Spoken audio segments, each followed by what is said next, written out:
Hello friends, welcome to my YouTube channel. So आज हम discuss करेंगे इसमें क्लास 12 चैप्टर नंबर 3 जो है कि हमारे पास मैट्रिसेस एक्सरसाइज 3.1 क्वेश्चन 6 to 10। इससे हमने लास्ट 2 क्लासेस में पढ़ा था उसका इंट्रोडक्शन पार्ट में मतलब कि हमने उसका पढ़ा था कि मैट्रिक्स क्या होते हैं, टाइप ऑफ मैट्रिक्स क्या होती हैं और कुछ बेसिक क्वेश्चन सॉल्व करे थे। और उसके सेकंड पार्ट में हमने पढ़ा था कि एक्सरसाइज 3.1 के क्वेश्चन 1 to 5 कैसे सॉल्व करते हैं। अगर आपने अभी तक नहीं देखा है तो आप वहां जाके देख सकते हैं। तो आज हम इस क्लास में पढ़ेंगे क्वेश्चन नंबर 6 से लेकर 10 तक, जो कि हमारे एक्सरसाइज 3.1 के ऑल क्वेश्चंस हैं। तो बढ़ते हैं हम क्वेश्चन नंबर 6 की तरफ। क्वेश्चन नंबर 6 क्या है हमें? Find the value of x, y and z from the following equation. मतलब कि हमसे क्या गया कि हमें x, y, z की वैल्यू फाइंड करनी है। हमारे पास 3 क्वेश्चंस दे रखे हैं। जैसे कि हमारे पास फर्स्ट क्वेश्चन दे रखा है मैट्रिक्स ऑफ 4 3 x 5, ये इक्वल है किसके? y z 1 5। अब देखो बच्चों, ये अगर इक्वल मैट्रिक्स है तो मतलब इसके जो ऑर्डर ऑफ मैट्रिक्स होंगे वो इक्वल होंगे। तो 2/2 इसका ऑर्डर ऑफ मैट्रिक्स है और इसका ऑर्डर 2/2 है। ऑर्डर ऑफ मैट्रिक्स क्या होता है? वही नंबर ऑफ रोज और number of column. Number of rose represent करते हैं हॉरिजॉन्टल लाइन को और वर्टिकल लाइंस को रिप्रेजेंट करते हैं नंबर ऑफ कॉलम। तो मैं कह सकता हूं इक्वल मैट्रिक्स, तो मैं कहूंगा मेरा ये जो एलिमेंट है 4 मतलब A11 वो इसके A11 के इक्वल है। तो मैं कह सकता हूं y is equal to 4 same as ये z एलिमेंट इसके 3 के इक्वल होगा। इक्वल मैट्रिक्स में सारे एलिमेंट्स एक दूसरे के इक्वल होते हैं। z is equal to 3 same as x की वैल्यू हमारी 1 के इक्वल हो जाएगी। तो हमसे क्वेश्चन में यही पूछा था x, y और z की वैल्यू बतानी है हमें। x की वैल्यू होगी 1, y की वैल्यू होगी 4, z की वैल्यू होगी हमारे पास 3। ये हमारी x, y, z की वैल्यू है। अब देखो इसका सेकंड पार्ट में क्या कह रहा है हमें? एक मैट्रिक्स दे रखा है x plus y 2 5 plus z x y is equal to 6 2 5 8। तो सबसे पहले इसका ऑर्डर ऑफ मैट्रिक्स लिखना होता है। ऑर्डर ऑफ मैट्रिक्स क्या है इसका? 2/2।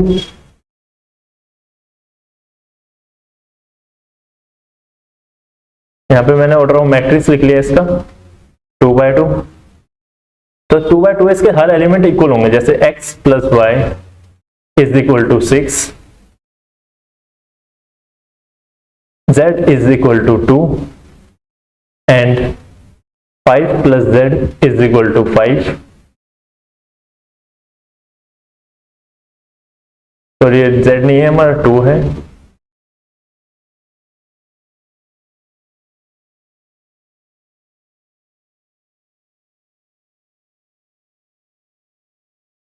Five plus z is equal to 5 and x plus y is equal to 8। ये दे रखा है। यहां से अगर मैं x की वैल्यू निकालूं वो क्या होगी? 6 माइनस y। और यहां से अगर z की वैल्यू निकालूंगा तो ये 0 हो जाएगी। 5 माइनस y 0। हमें z की वैल्यू निकल के हमें x और y की वैल्यू निकालनी। अब इस x की वैल्यू इस y में पुट कर देता हूं मैं। इस इक्वेशन में पुट कर दी तो हमारे पास होगी 6 minus y into of y is equal to 8। तो अगर हम इसे यहाँ सोल्व करते हैं तो हमारे पास हो जाएगा 6y minus y square is equal to 8। अब यहां से y square minus 6y plus 8। अभी हमारे पास मिल गई क्वाड्रेटिक इक्वेशन। अब इस क्वाड्रेटिक इक्वेशन को सोल्व कैसे करते हैं वो देखते हैं हम।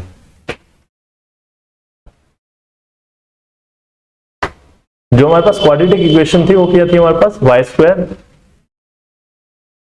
Minus 6y plus 8। अब देखो मिडिल टर्म स्प्लिटिंग से कर देते हैं। फर्स्ट स्टेप होता है इन दोनों को मल्टीप्लाई कर देते हैं। तो इसका मैं लिख सकता हूं y square minus 4y minus 2y plus 8। तो इनको मल्टीप्लाई करेंगे तो मल्टीप्लाई करने के बाद माइनस माइनस प्लस 8 स्क्वायर होना चाहिए। तो इसको सॉल्व करके 6 आ जाएगा। तो यहां से हमारे पास y कॉमन ले लिया तो y माइनस 4 माइनस 2 कॉमन लिया तो y माइनस 4। तो हमारे पास y माइनस 2 आ गया एक और एक y माइनस 4 आ गया। तो यहां से अगर मैं y की वैल्यू निकालूं वो एक 2 निकल जाएगी और एक 4 निकल जाएगी। तो मैं कहता हूं if y is equal to 2, अगर y 2 है तो हमारी जो x की वैल्यू होगी, x क्या था? x plus y is equal to 6।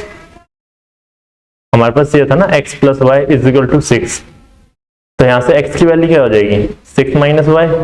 तो यहां से x की वैल्यू आ गई हमारे पास 6 - 2 इज इक्वल 4। सेम एज अगर मैं कहूं if y is equal to 4, अगर y की वैल्यू 4 है तो वही x is equal to 6 - y, तो x की वैल्यू हो गई मेरे पास 4। तो मैं कह सकता हूं अगर मेरी x की वैल्यू 4 है, सॉरी x की वैल्यू 2y,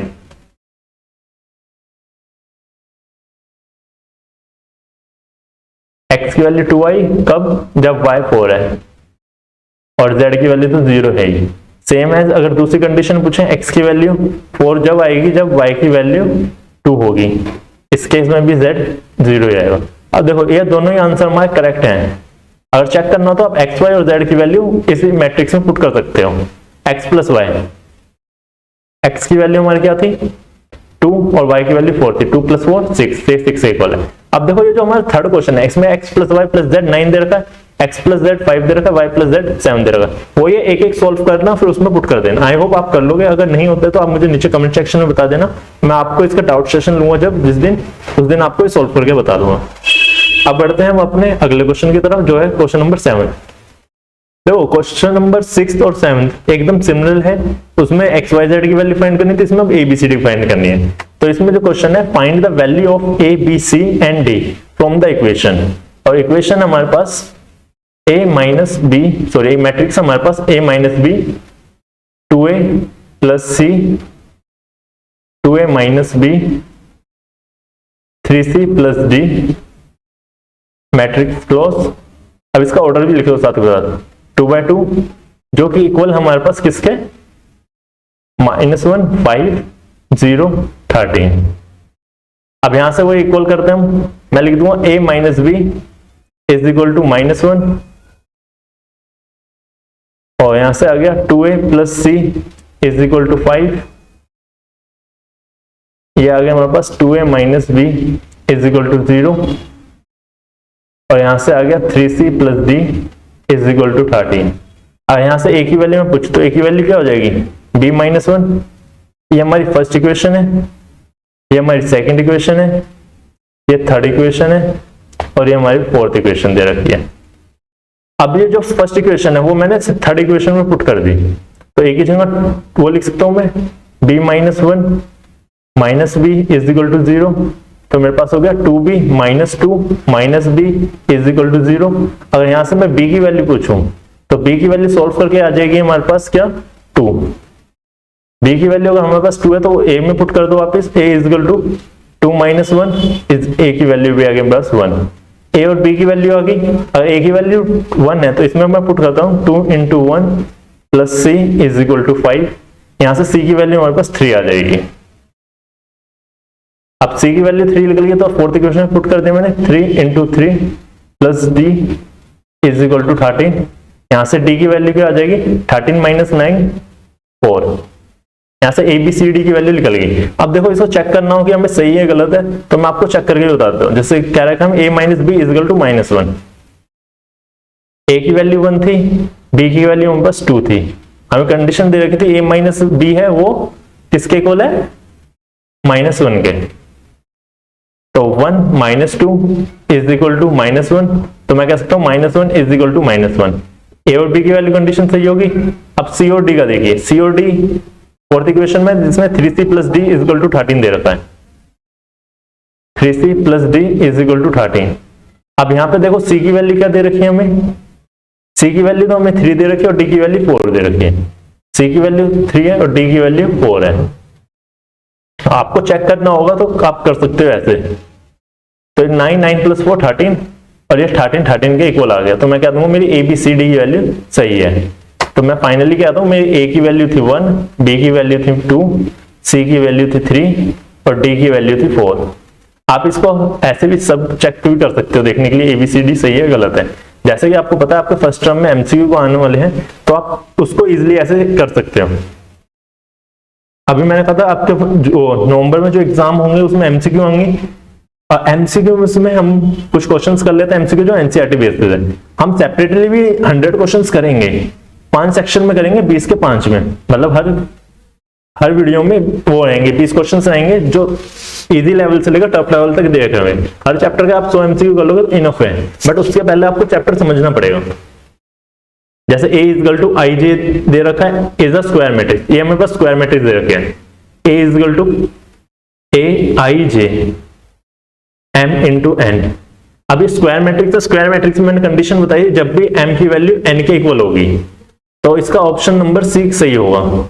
तो मैं पूछा कि वो मैट्रिक्स कौन सी होगी, m इक्वल टू n वाली। देखो m लेस देन नहीं होगा, नन ऑफ दिस भी नहीं होगा, तो इसका आंसर सी हो गया।